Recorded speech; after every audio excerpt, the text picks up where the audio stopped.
হ্যাঁ, ট্যাবলেট খুঁজি না, যে ট্যাবলেট কোথায় আছে, কোন বড়ি খেলে, কোন ডাক্তার ঔষধ খেলে ভালো হবে। কিন্তু ডাক্তার তিনি কে? রোগ সারনি, রোগ সেরে দেয় তিনি কে? আল্লাহ দেন। এই জন্য নিয়ত করে খাবেন, আল্লাহ আপনার রোগ থেকে শেফা করে দিবেন। সুবহানাল্লাহ। সম্মানিত ভাইরা, আমি যে কথা উপস্থাপন করেছিলাম, আল্লাহ রসুলকে বললেন, ইয়া রাসূলুল্লাহ, হাবিব আল্লাহ, আপনি কোরআনুল কারীম তেলাওয়াত করেন। রসুল তেলাওয়াত করা মাত্র এরকম মানুষগুলো তাক লাগায় থাকবে, হাজার হাজার বছর দিন চলে যাবে, কিন্তু রসুলের কণ্ঠস্বর থেকে ৭০,০০০ গুণ আল্লাহ তার কণ্ঠস্বর বৃদ্ধি করে দিয়েছে। বলে সুবহানাল্লাহ। এত সুন্দর কণ্ঠস্বর, এত সুন্দর কণ্ঠস্বর আল্লাহ আমরা জীবনে শুনি নাই। মানুষগুলো হাই হাই করবে, আল্লাহ আপনি বন্ধ করে দিলেন কেন? আমরা রসুলের মুখ থেকে আরো শুনতে যাই। বলেন সুবহানাল্লাহ। আল্লাহ বলবেন, মঞ্চের ভিতরে খালি রসুলের কথা শুনবা, আমার কথা শুনবা না। আমি তো রসুলের উপর কোরআন নাজিল করেছি, রসুলকে কোরআন দেই নাই। রসুলকে কোরআন দিয়েছে? রসুলকে কি কোরআন দিয়েছে না কোরআন নাজিল করেছে? রসুলের উপর কোরআন নাজিল করেছে, কিন্তু কোরআন দেয় নাই। কোরআন কার বাণী? কোরআন কার? আল্লাহর। আল্লাহ বলতেছে, বান্দাবান্দি তোমরা তো তার মুখতে শুনলা, সকলের মুখতে শুনলাম। এত কঠিন, এত কষ্ট করে আমি কোরআনটা তৈরি করলাম, আমার জবান থেকে তোমরা শুনবা না? বলে সুবহানাল্লাহ। সম্মানিত ভাইরা, আল্লাহ পাক কোরআনুল কারীম তেলাওয়াত করবেন, সূরাতুর রহমান। বলেন সুবহানাল্লাহ।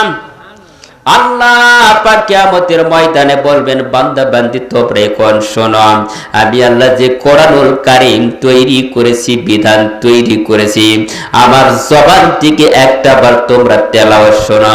আল্লাহ পাক বলবেন, আর রহমানু আল্লামাল কুরআন খালাকাল ইনসানা আল্লামাহুল বায়ান।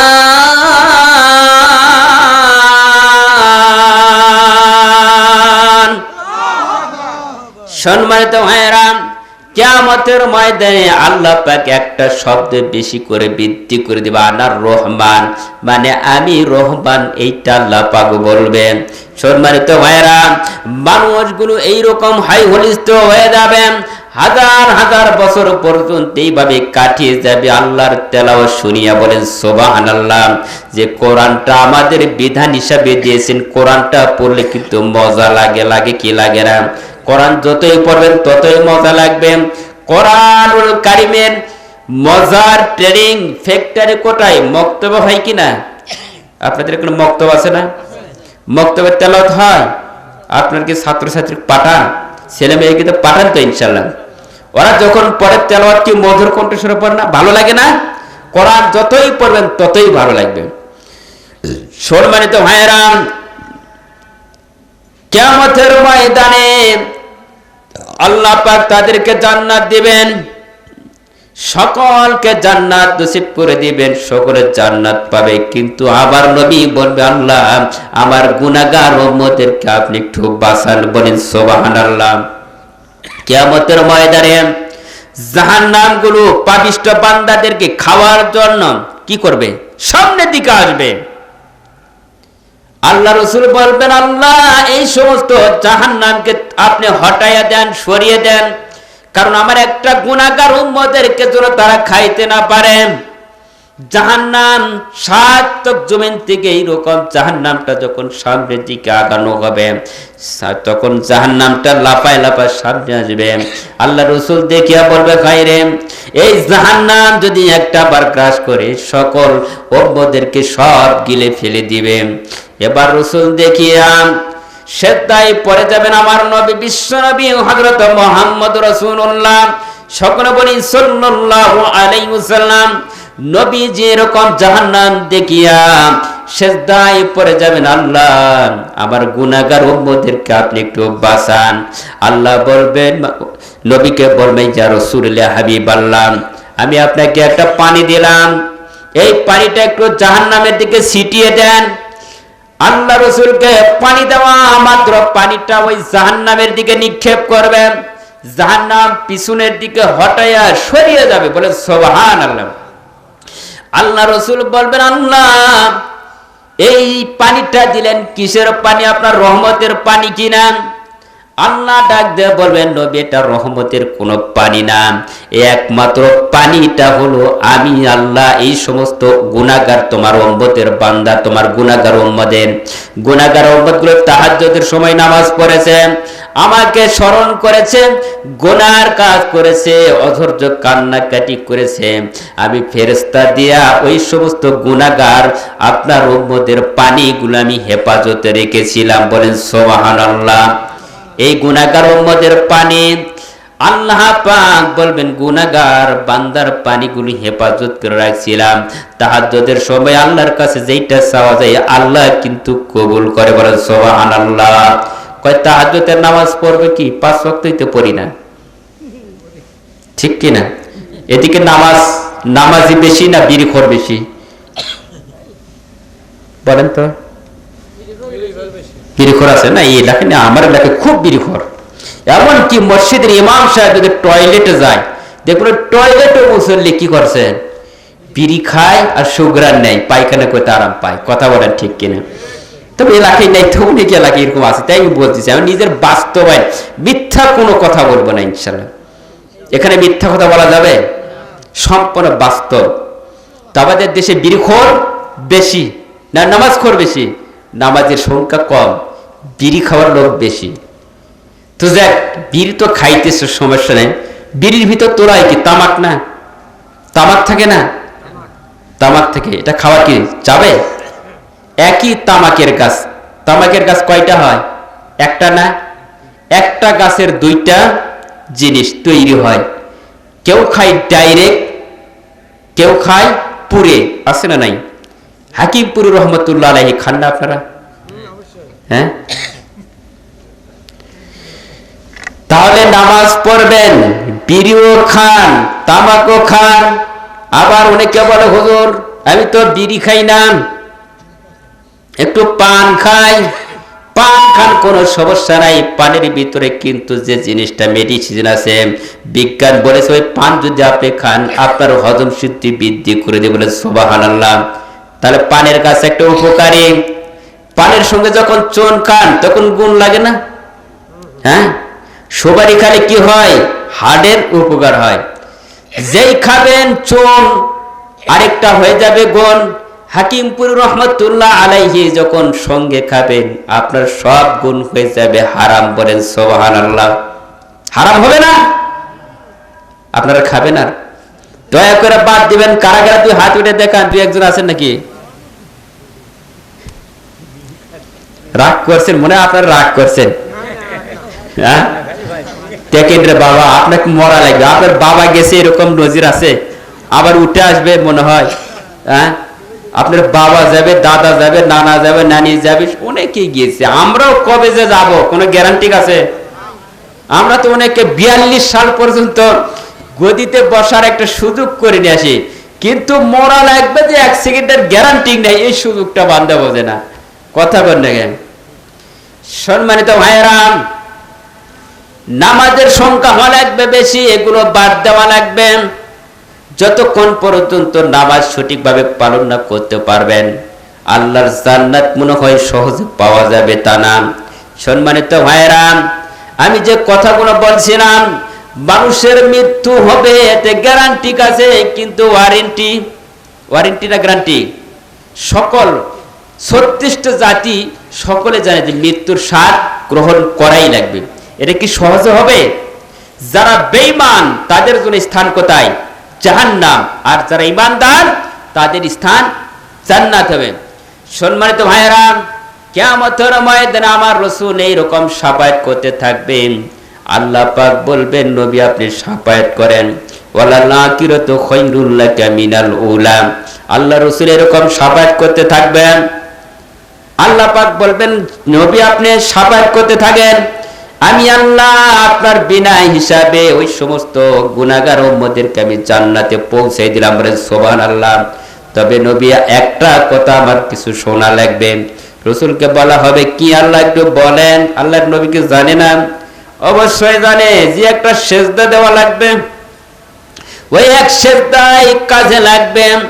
সেজদা যদি ঠিক মতন দিতে পারেন জান্নাত হবে, আর সেজদা যদি না দিতে পারেন তাহলে কিন্তু খেজুর গাছের গোড়া কেটে দিলে যেরকম শব্দ হয়, বিকট আওয়াজ হয়, হবে কিনা?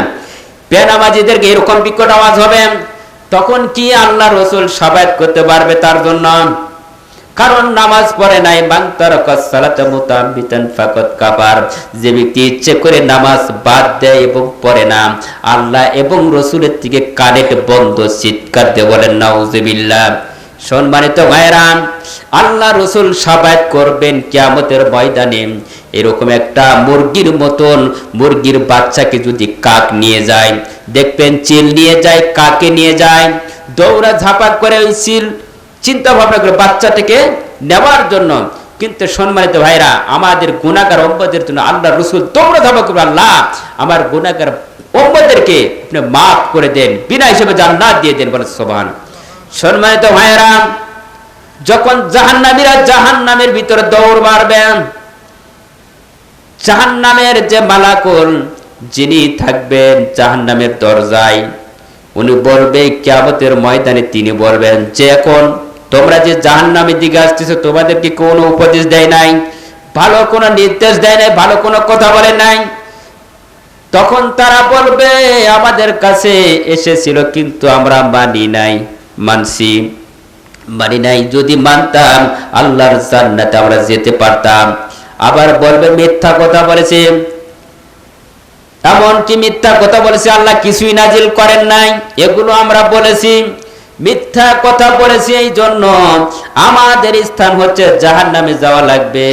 যদি আজকে আলিম ওলামার কথা শুনতাম, কোরআন হাদিসের কথাগুলো শুনতাম, পালন করতাম, ওই আলিম ওলামার কথা শোনার কারণে আল্লাহর জান্নাতের মেহমান হতাম, বলে সুবহানাল্লাহ।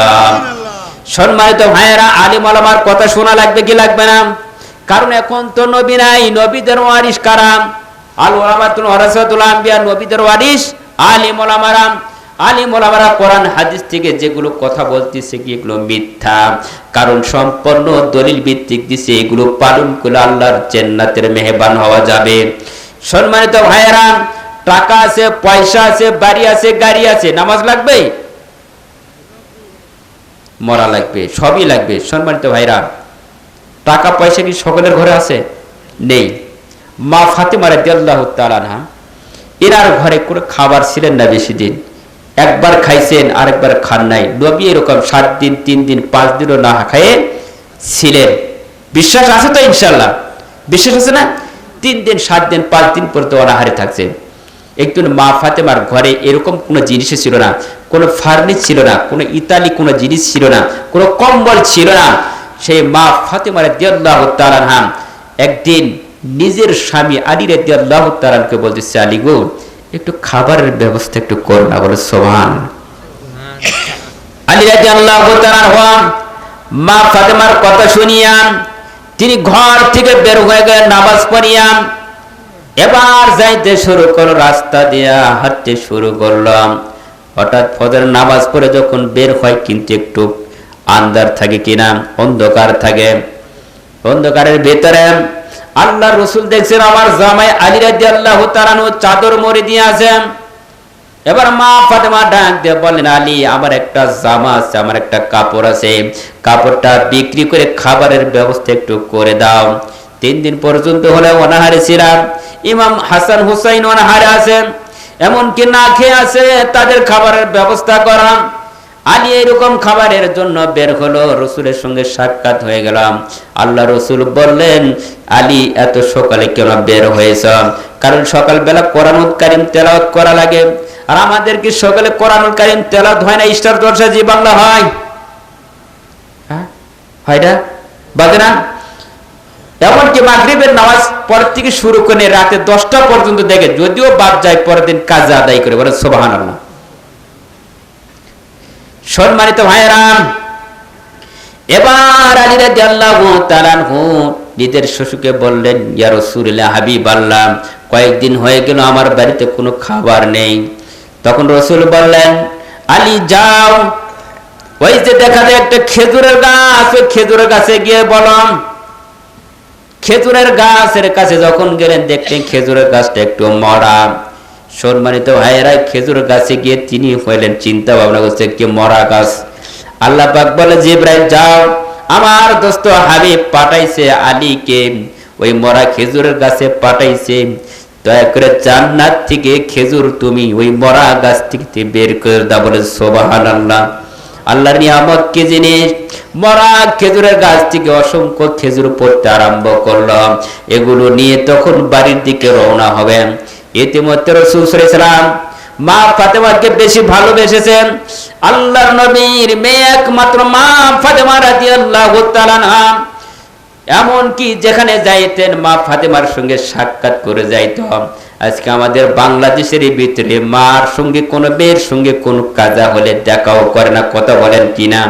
সম্মানিত ভাইরা, মা ফাতেমা রাদিয়াল্লাহু তাআলা আনহা খোদার তাড়নায় ছটফট করতেছে, বাবাই কিন্তু আরামে থাকতে পারে না। এবার মা ফাতেমার জন্য খাবারের জন্য রাসূল সাল্লাল্লাহু আলাইহি ওয়াসাল্লাম তিনি বের হলেন। বের হয়ে রাস্তা দিয়ে হাঁটতেছে আর বলতেছেন আমাকে কাজের জন্য কে নেবেন? হঠাৎ দেখেন একটা ইহুদি আল্লাহ রসুলকে বলতেছে, ইয়া রাসূলুল্লাহ, ইয়া হাবিবাল্লাহ, আপনাকে কাজের জন্য আমি নেব। এবার ইহুদি বললেন কাজের জন্য আমি আপনাকে নিতে চাই। তখন বললেন ঠিক আছে চলো কাজ করব। আমার খেজুর গাছে পানি দেওয়া লাগবে। কয় বালতি পানি দেবা? কয় যতগুলো পারবেন ততগুলো দিতে পারবেন। রসুল তো অনাহারে ছিল, 3 দিন পর্যন্ত না খেয়ে আছে, পেটে পাথর বাঁধিয়া আমার রসুল কাজ করেছেন। ইহুদি বলছে ঠিক আছে কাজ করা।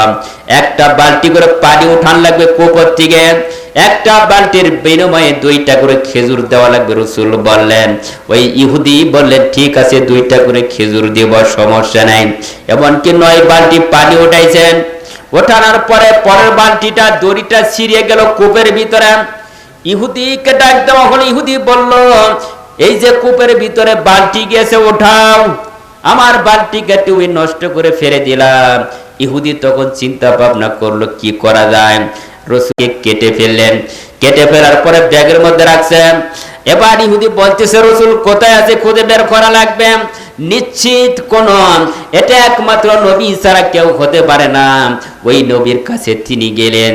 যাওয়ার পরে বললেন আল্লাহর রাসূলকে বলি, ইয়া রাসূলুল্লাহ, হাবিবাল্লাহ, আমি আপনার কাছে আসলাম কারণ আপনাকে আমি একটা শাস্তি দিয়েছি, আপনি আমারে শাস্তি দেন। ইহুদি বললেন, কথা বলা মাত্র শেষ ইহুদি বললেন আমার কলেমা পড়ায় দেন।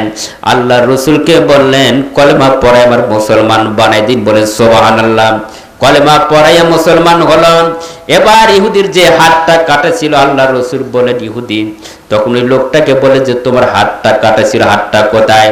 আল্লাহর রাসূলকে বলে হাতটা আমি ব্যাগের মধ্যে রেখে দিয়েছি, ওই হাত আর আমি লাগাবো না, কারণ এই হাত দিয়ে আপনাকে আঘাত করেছি। আল্লাহর রাসূল বলেন হাতটা নিয়ে সুন্দর করে লাগাই দিলেন এবং থুতু মোবারক লাগায় দেওয়ার পরে আল্লাহর রাসূলের ওই হাতটা মোবারক আগের চাইতে ভালো হয়েছে। বলেন সুবহানাল্লাহ। সম্মানিত ভাইরা, যে রাসূল সাল্লাল্লাহু আলাইহি ওয়াসাল্লাম নিজের মেয়েকে তো মহব্বত করেছে, ভালোবেসেছে। আজকে আমাদের বাংলাদেশের কিছু লোক আছে যখন হজ করতে যায় দেখবেন মেয়েকে ঠকায়, আছে না নাই? মেয়েকে হাজার ঠকালে কিন্তু মরার সাথে সাথে মেয়ে কিন্তু আসে তাড়াতাড়ি। এমন কি ওই মেয়ে কিন্তু মা বাবার বেশিরভাগ খেদমত করে, খাবারও আনে। আজকে আমাদের দেশের অবস্থা এটা যে মা বাবা সন্তান হয়ে যে বাবা হয়ে সন্তানকে ঠকায়, এটুকুন ঠকান যাবে না? যাবে। সম্মানিত ভাইয়েরা, মা ফাতেমা তাহলে কেমন লোক ছিলেন আর রাসূল কেমন লোক ছিলেন, এখান থেকে শিক্ষা নেন। আল্লাহর নবী জনাবে মুহাম্মদ রাসূলুল্লাহ সাল্লাল্লাহু আলাইহি সাল্লাম নবী একদিন মসজিদে নববীর ভিতরে খেলাধুলা করলেন। খেলাধুলাটা কি? এবার দেখলেন আল্লাহ রাসূল খেলাধুলা করতেছিলেন কাকে নিয়ে? ইমাম হাসান আর হোসাইন কে নিয়ে। বলেন সুবহানাল্লাহ। ইমাম হাসান আর হোসাইন আল্লাহ রাসূলের সঙ্গে খেলাধুলা করলেন। কি খেলা? ইমাম হাসান হোসাইন ছোট্ট বাচ্চা বলতেছে আল্লাহর রাসূলকে বলেন নানাজি আপনি ঘোড়া হন, আমরা সওয়ার হব। নানাজি বলেন ঠিক আছে আমি ঘোড়া হলাম। পিঠের উপর উঠেছে, ওঠার পর আর বলতেছে ঘোড়া যাও, সামনে যাও, এরকম সামনে যায়। কিন্তু ওমরের রাগটা বেশি ছিল না কম ছিল? ওমর যে রাস্তা দিয়ে যায় শয়তান থাকে, পালায়া যায়, 40 কিলোমিটার পর্যন্ত সরিয়ে দেয়। ওমর তাকায় দেখতেছে আমার রাসূল 3 দিন পর্যন্ত অনাহারে আছে, খাবার নাই তার পেটে, পেটে পাথর বাদাম। ওই রসুলের উপরে 2 জন নাতি কিভাবে এরকম কষ্ট দেয় নবীকে। আল্লাহ রসুলের পিঠের মোবারকের উপর উঠছে। এগুলো দেখিয়া ওমর রাদিয়াল্লাহু তাআলা আনহু ফাঁকের দিকে এমন কান্নায় ভেঙে পড়েছে, দাড়ি মোবারক পর্যন্ত ভিজিয়ে গেছে, বলেন সুবহানাল্লাহ। কিন্তু ওমরের দিকে তাকায়, ওদিকে তাকায়, যাতে রসুল আমাকে না দেখে। আর রসুল যদি আমাকে দেখে তাহলে তো সমস্যা হয়ে যাবে, কারণ জানে রসুলের ওমরের রাগটা বেশি। এবার ওমর রাদিয়াল্লাহু তাআলা ওই দিকে তাকালেন না, চলে গেলেন। এবার হঠাৎ দেখেন মা ফাতেমা তার কাছে এসেছেন। রসুলের কাছে আসার পরে আল্লাহর নবীর কাছে আসিয়া ইমাম হাসান হোসেনকে যখন 2 কালে থাপ্পড় মেরেছে, এবার থাপ্পড় মারা শেষ, ইমাম হাসান হোসেন কান্না শুরু করেছে। এমন একটা কান্নার রোল শুরু হয়ে গেলাম। সম্মানিত ভাইরা, এমন কান্নার রোল শুরু হলাম। ইমাম হাসান হুসাইন কান্দে, রসুলও কান্দে। আল্লাহর রসুলকে বলেন, মা ফাতেমা বললেন, আব্বাজান আপনি কেন কাঁদেন? আমি তো মেরেছি ইমাম হাসান আর হুসাইনকে। আল্লাহ রসুল বলে, আমার গালের দিকে তাকায় দেখো, ইমাম হাসান হুসাইনকে তুমি পিটুন লাগাইছো, ওই 5 আঙ্গুলের ছাপ আমার গালে উঠছে, বলে সুবহানাল্লাহ। সম্মানিত ভাইরা, যে রাসূল ইমাম হাসান আর হুসাইনকে কত মহব্বত করেছে, ভালোবেসেছে, আল্লাহ রাসূল নামাজ সেজদা অবস্থায়, নামাজরত অবস্থায় যখন হুসাইন যখন ঘাড়ে উঠেছিল, আল্লাহ পাক বলেছেন জিবরাইলকে বলে, জিবরাইল যাও, যতক্ষণ পর্যন্ত হুসাইন এমনিতে ঘাড় থেকে না নামবে ততক্ষণ পর্যন্ত রাসূল যেন মাথা না উঠাই, বলে সুবহানাল্লাহ। সম্মানিত ভাইরা, পাওয়ার কতটুকু? ইমাম হাসান হুসাইনের পাওয়ারটা কতটুকু একটু শোনেন, আজকের খেয়াল করে শুনবেন। আজকের বয়ানটা আমার শেষের দিকে এসেছে, বেশি লম্বা ইতিহাস করব না। সম্মানিত ভাইরা, দুঃখের খবর কারে বলেন? ইমাম হাসান হুসাইন রাদিয়াল্লাহু তাআলা আনহু এমনিতে হয় নাই।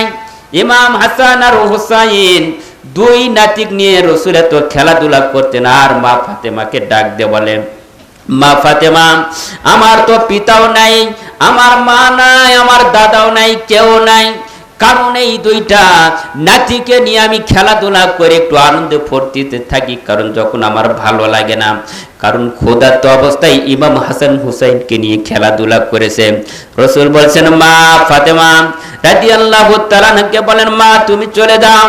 এবার ওই মদিনার প্রান্তে খেলাধুলা শুরু হয়ে গেল। কি একটা খেলা? তীর খেলা ছিলেন, ধনুক খেলা। তীর খেলা তো চিনেন, তীর চিনেন না? তীর মানে ধনুক খেলা। ওই ধনুক খেলার ফার্স্ট হওয়া লাগবে। মদিনার প্রেসিডেন্ট তিনি হলেন ওমর, ওমরের ছেলে ছিলেন আব্দুল্লাহ।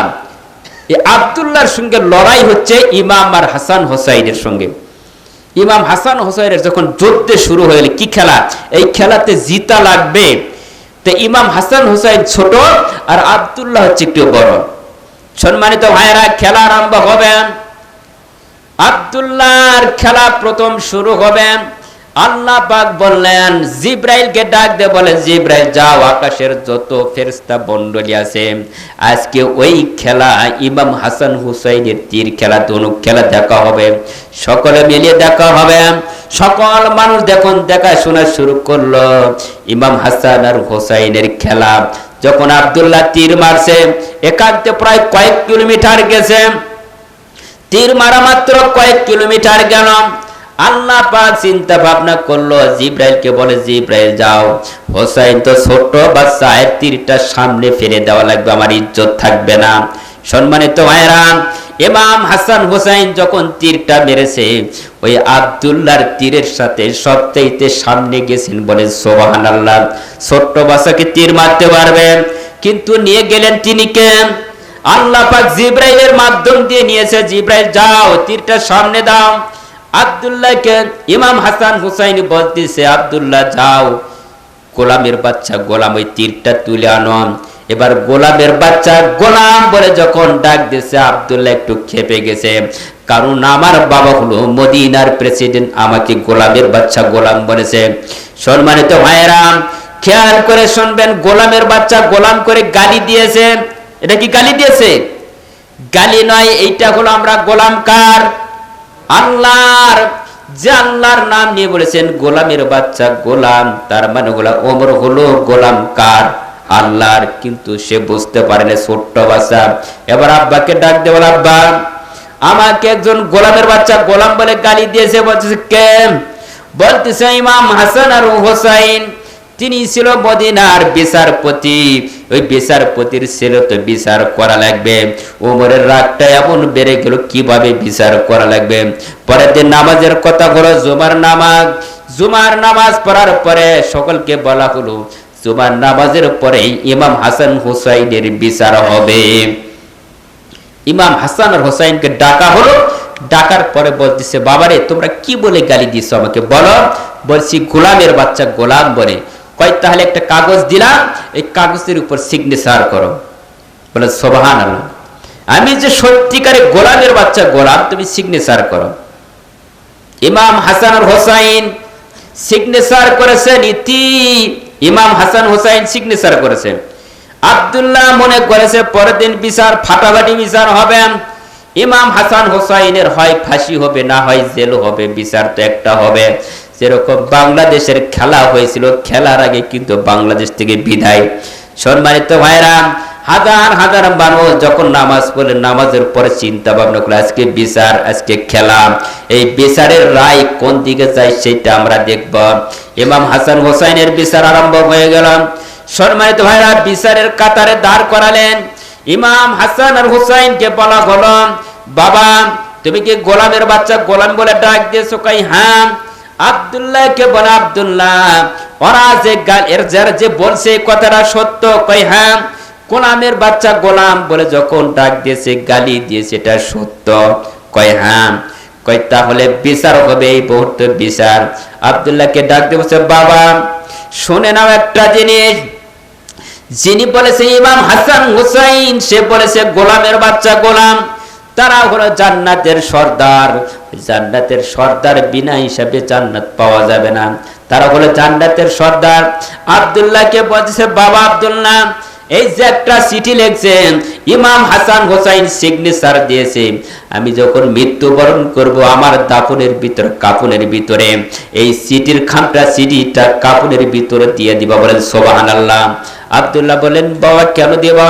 কয় এই খামটা দিবা এইটার কারণে, কারণ ইমাম হাসান হোসাইনের সিগনেচার আছে, জান্নাত পাইতে কি আর সময় লাগবে?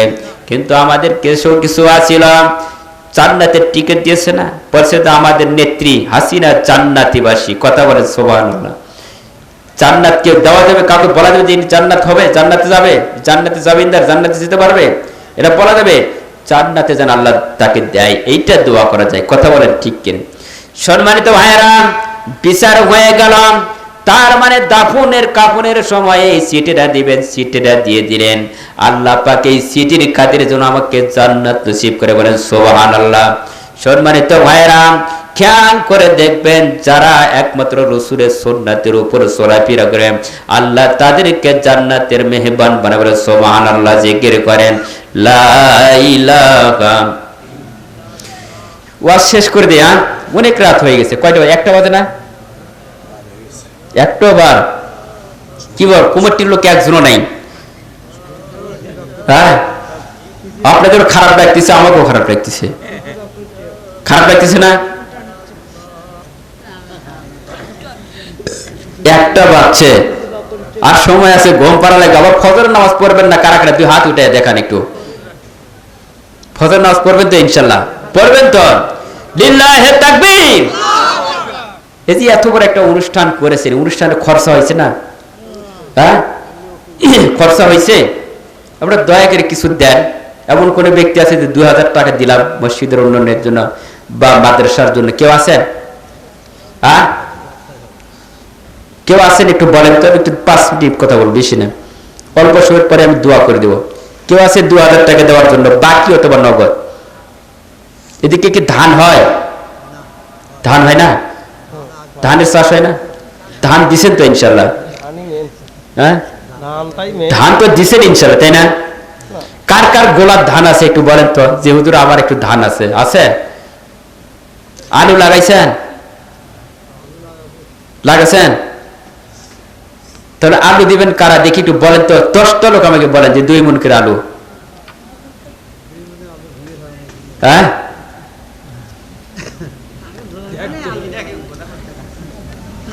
আচ্ছা 1 মণ করে একটু বলেন তো, যে 1 মণ করে আলু দেবো আমি। 10টা লোক বলেন, দিবেন? ওটি লেখেন। লিল্লাহি তাকবীর। আল্লাহ একজন দান করেছেন 1 মণ আলু। আর কোন বান্দা আছে একটু বলেন, আমি মুসাফির ব্যক্তি দোয়া করে দেব ইনশাআল্লাহ। আপনাদের দোয়ায় সারা বাংলাদেশ, আমি এরকম ওয়াজ মাহফিল, সারা বাংলাদেশ প্রতি নাইটে এরকম আর মাহফিল। দোয়া করেন আপনারা যেন একটু দোয়া করবেন যেন কোরআনের খাদিম সাহেবকে কবুল করবেন, আমিন। আর কে আছেন একটু বলেন তো দেখি, আর কে আছে? আপনার নামটা কি একটু বলেন,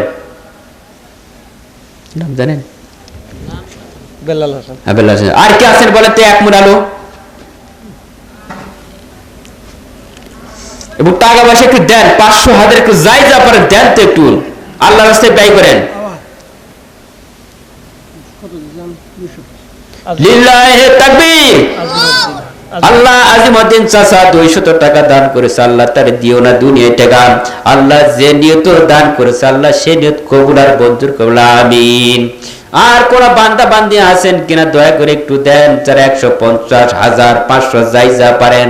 আমি আপনাদের জন্য দোয়া করব, আল্লাহ যেন আপনাদের দানের বরকতে সারা জীবনের জিন্দেগীর গুনাহ খাতা মাফ করে দেয় এবং রোগ বালা মুসিবত থেকে যেন দূর করে দেয়, বলে আমিন। আর কেউ আছেন?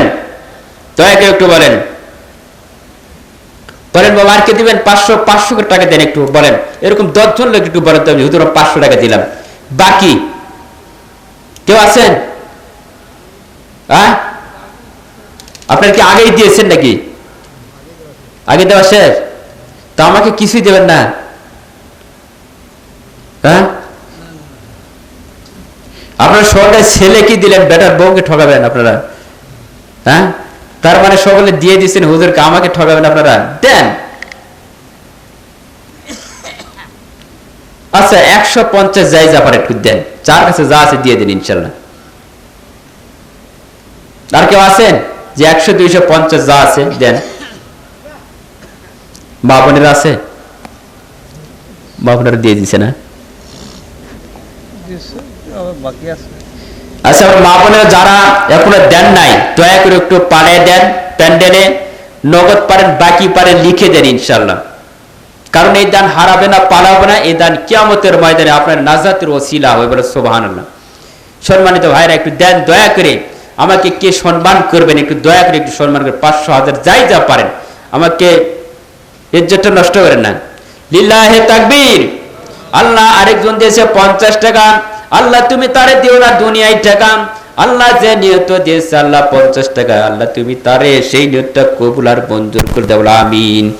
আল্লাহ আরেক বান্দা আল্লাহ 200 টাকা দান করেছে, লিল্লাহি তাকবীর, লিল্লাহি তাকবীর। আল্লাহ যে নিয়ত দান করেছে আল্লাহ নিয়তটা কবুল আর মঞ্জুর করুন, আমিন। তাড়াতাড়ি দোয়া করে দেবো, আমাদের একটু আরেকটা বক্তা আছে।